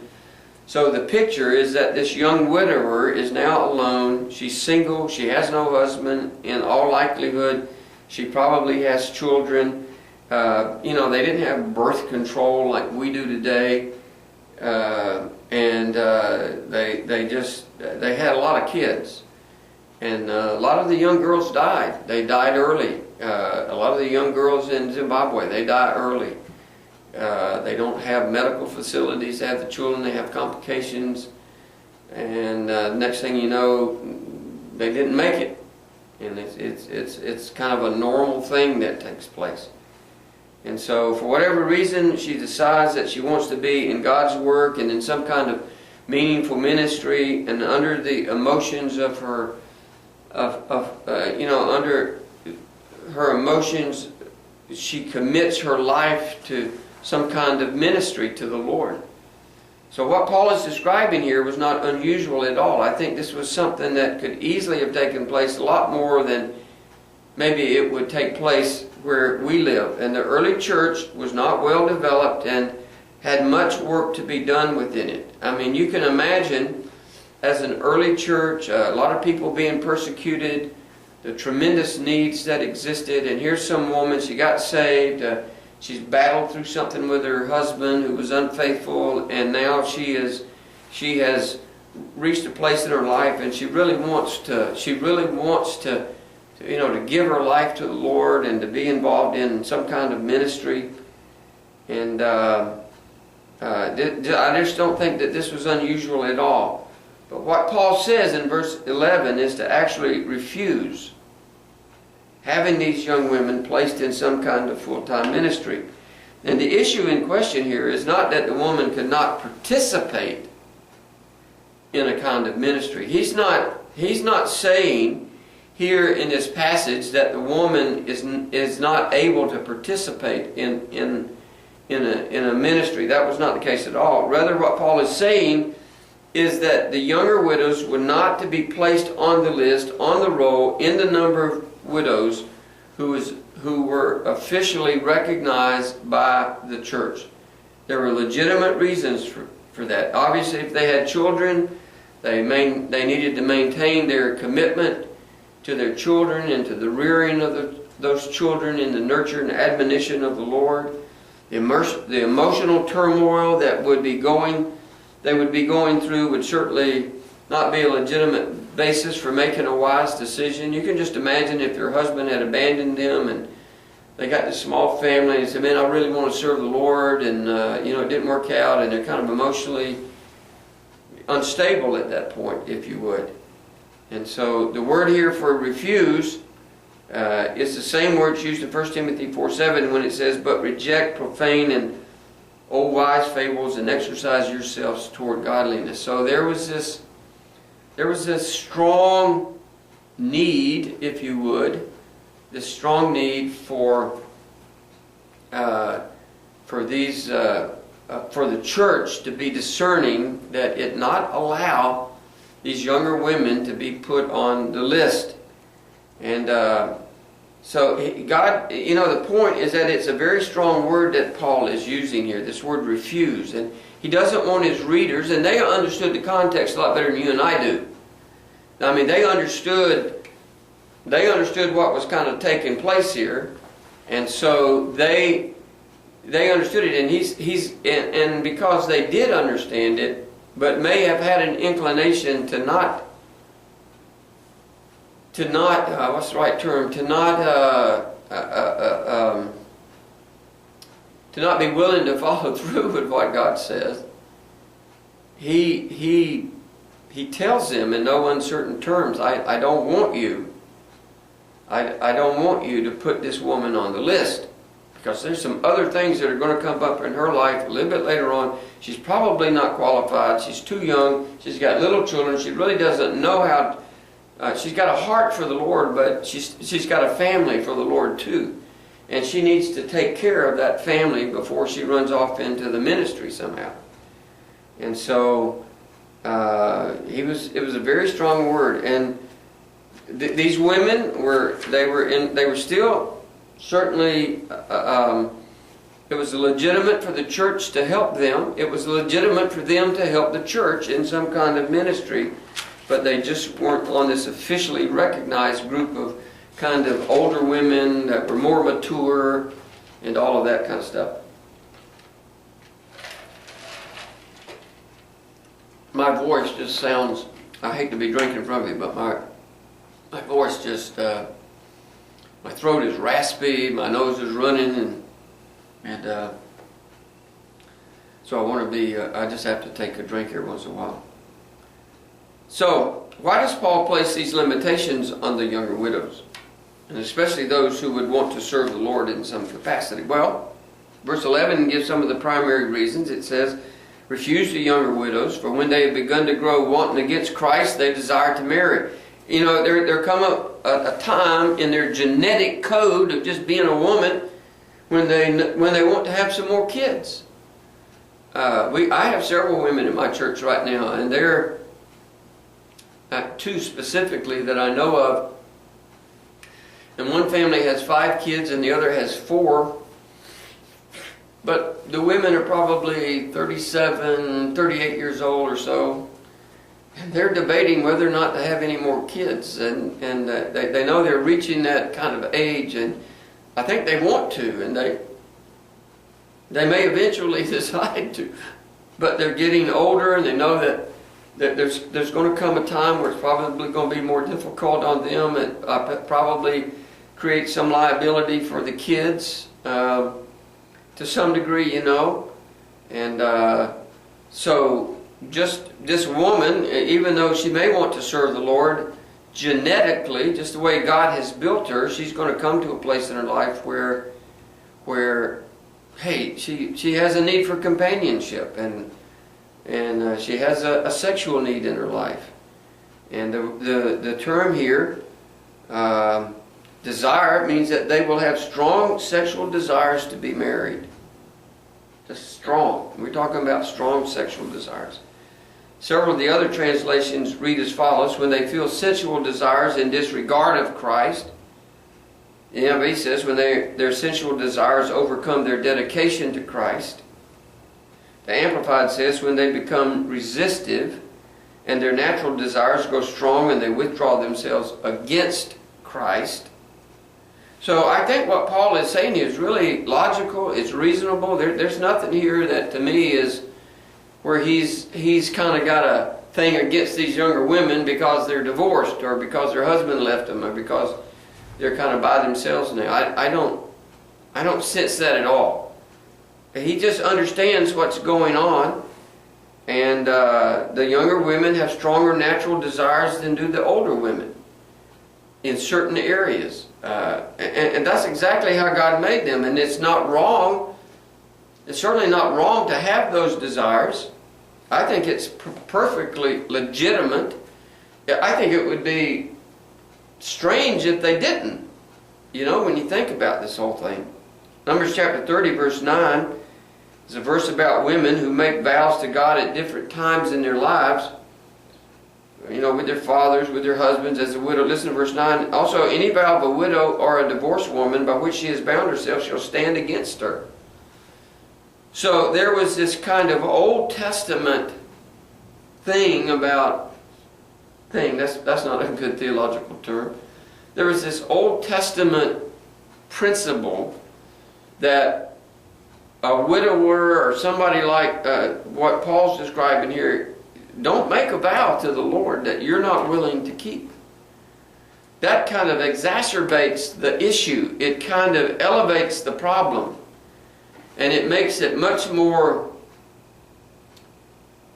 it can destroy, what's the right term? It can destroy this person's, the viable aspect of their ministry for them to completely disregard a vow that they had made to God. It'd be like a husband just completely disregarding the vow that he had made to his wife and to the public and to God in his marriage vows.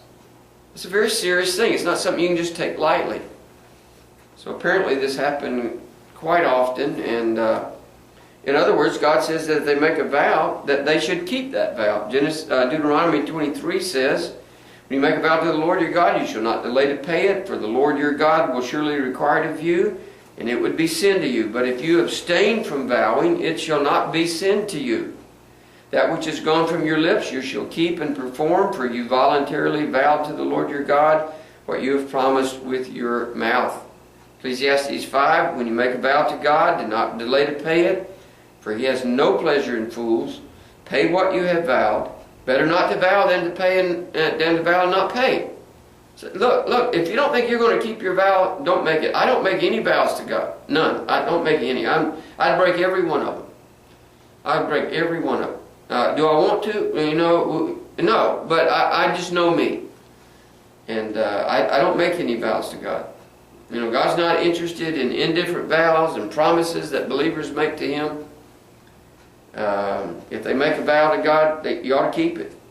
It's not something that God takes lightly. Just because we're in the New Testament doesn't mean that God takes it lighter than He did in the Old Testament.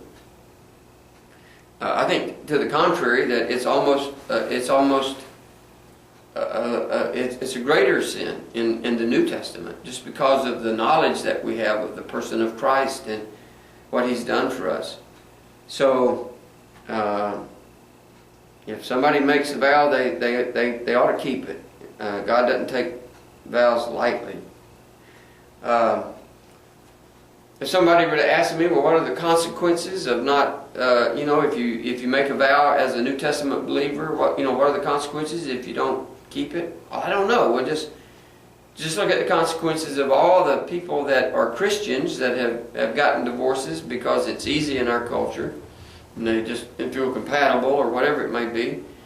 And next thing you know, what are the consequences? Well, I don't know. But it's not hard to find some, Disjointed families separated, the kids, living with the parents, one parent one weekend, living with another parent next weekend. And you may be in that boat, be listening to this. And you're going, well, he just doesn't understand my situation. Well, sure I do.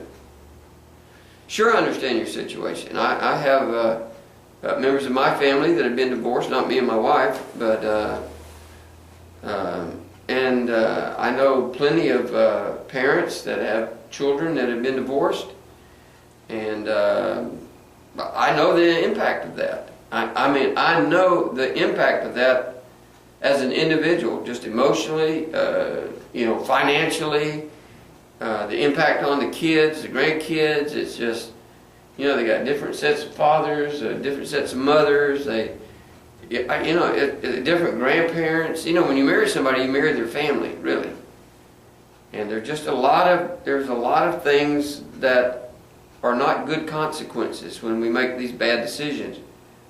What I do know is that if I have made a vow to God, it's best that I keep it.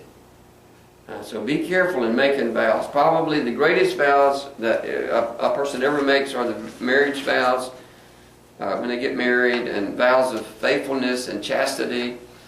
And they're not just making them to each other. I know that when I do a wedding, that this is a big issue to me. It's a very, very big issue to me, and I am very, very cognizant of of what I'm saying to a couple, that they're making vows not just to each other, they're making vows to God, to their families, to the people that are present there. And God is the one that's sealing the marriage and the one making the marriage valid in His sight. And He puts a high premium on their words and on their promises and on their vows. He's not interested in believers making vows that they do not keep. And yet we do this all the time. I had a couple in my church not long ago, and I'll say not long ago, a couple of years ago. And they had gotten saved in our church. They had been born again in our church, come to Christ, and they wanted to know if I would be willing to redo their marriage vows. They had been married as unbelievers, and now they wanted to be married again as believers. You know, we weren't doing anything official with the county or whatever, but so we did. We had a marriage ceremony down here at the church, and it was great. We had a reception afterwards, and the whole 9 yards, and everybody in church came, and family members came, and it was just wonderful. And they had written out their new vows to each other, and just their vows of faithfulness and love, and it was just great. You know, it was just great because they took their vows seriously. And they knew that the first vows that they made, I mean, they may have taken them seriously then, but it was they weren't Christians then, and it just had a different context to it than it did now. Personally, outside of my marriage vows, I do not make vows to God. I just do not make them because I know that I'm capable of breaking them. And I'd rather not make it than break it.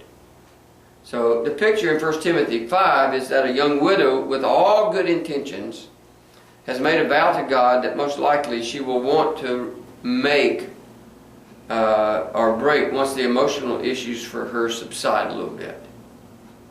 You know, she's maybe made a decision, said something a little prematurely. There are a lot of people that get divorced and they get remarried too quickly. You know, they're kind of on the rebound, if people say. And they just make bad decisions. And this woman will be drawn back to her natural, God-given desires to be remarried. The New King James Version says, when they have begun to grow wanton against Christ. And the word wanton means that they have strong sexual impulses and desires.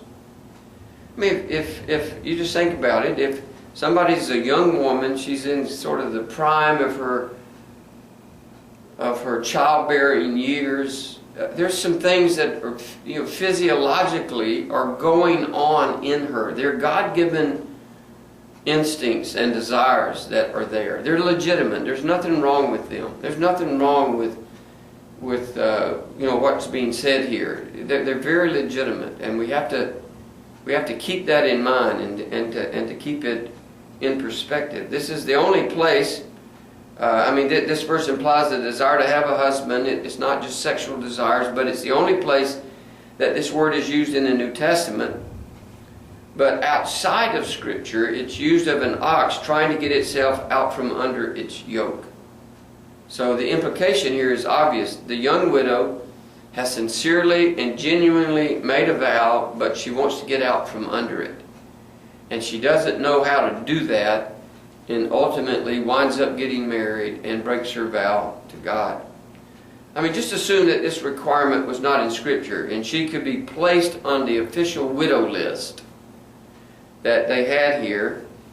And here she is. She's an official representative of the church, and her primary duty is to be a model for other women relative to virtue and chastity and morality. And then she gets these urges. She gets these sexual motivations, these sexual desires that begin to be very strong. And next thing you know, she's going into these homes, and it's like she's just, she's got eyes for every guy that's walking around.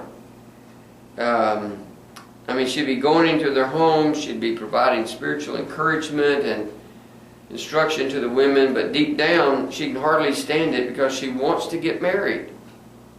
She wants to enjoy all of the pleasures of what it really means to be married. And in the terms just described, she wants to get out from under the yoke of this vow that she's made.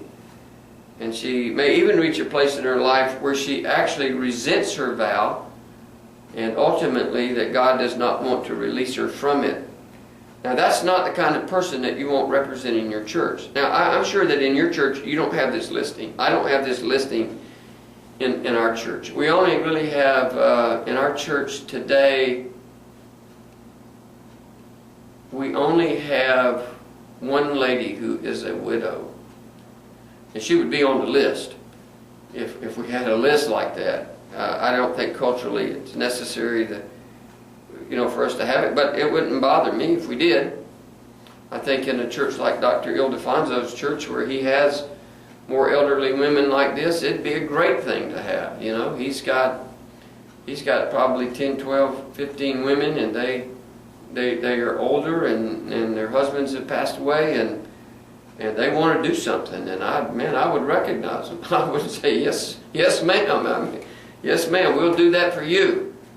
Over the years, I've known a lot of people like this, and who for the most part have committed themselves to some kind of ministry in the church, but then over a period of time they grow weary. We had someone years and years ago who was involved in a children's ministry at our church before the lady that does it now. And she just wanted to work with the kids. She loved the kids and wanted to work with the kids. And we didn't have anybody, and she and her husband were a member of the church, and so we allowed her. And it became obvious to me fairly quickly, another bad decision on my part, that this woman just did not have the overall commitment that it took to really have a good, strong children's program. If you don't take care of people's kids, they won't come to your church, and I don't blame them. I really don't blame them. I think that's legitimate. But she just didn't have the wherewithal. She just didn't have the mindset as to how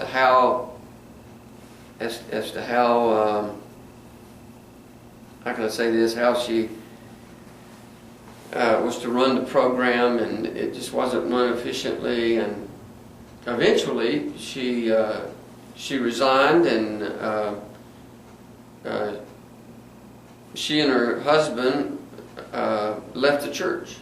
They lived a good ways away, and they left the church, and there wasn't any tension with me. I mean, it wasn't that. She just didn't have the wherewithal to do a really good job, and the next thing I know, she's involved in some kind of, she gets infatuated with some guy does Elvis impersonations.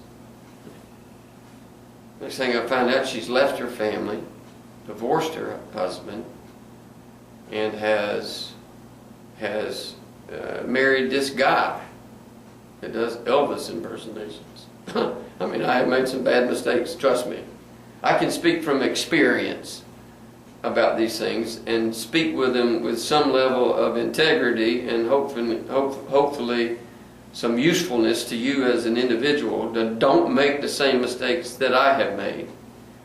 Don't, I want to stop here just for a minute. There is a great lesson that I have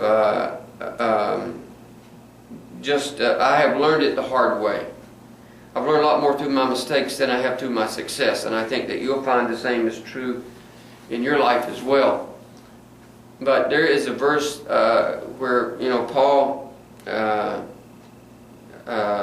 tells, I forget exactly where it is. I can't remember. Hang on. It's in verse 22 of chapter 5 here, where Paul says, don't lay hands on anyone quickly. Don't do it. Don't do it. Have I learned that lesson? You bet I have learned that lesson. You bet I have learned that lesson. And I will not make that mistake again. You come into our church and you want to do something, you got to prove yourself over an extended period of time. Somebody's going to say, well, what about somebody that really has a desire and really wants to serve the Lord, and you don't open up a place of ministry for them? Well, so be it. So be it. They can help. They can be a help, but we're not going to put them in a position of leadership regarding those ministries. I had a man that came to talk to me. He and his wife had moved down here from Virginia. He had been a pastor of a church that had 800 people in it, 800 members that regularly attended on a Sunday morning. And he wanted to take me out to lunch one day and have some coffee and just eat a little bit. And so we went out to lunch, and by this time I had learned my lesson. And he was very articulate, he was educated, you know, he was the kind of guy, he was like a rich young ruler. He was the kind of guy you'd kind of want in your church, right? And so he started probing me a little bit about what kind of opportunities I thought were available for him in our church. And I have this crazy gift of discouragement. I've told you about it. And I'm sitting there talking with him. We're at Atlanta Bread Company, and we're just having a little lunch, and we're back there. We got our Bibles, we got them open. We're talking about things, and he's giving me his pedigree about where he had been and all of that kind of stuff. And he says to me, he wanted to know if there was any place in our church for him to minister. And I said, brother, we don't lay hands on anybody quickly. It's going to take a good while for you to do that.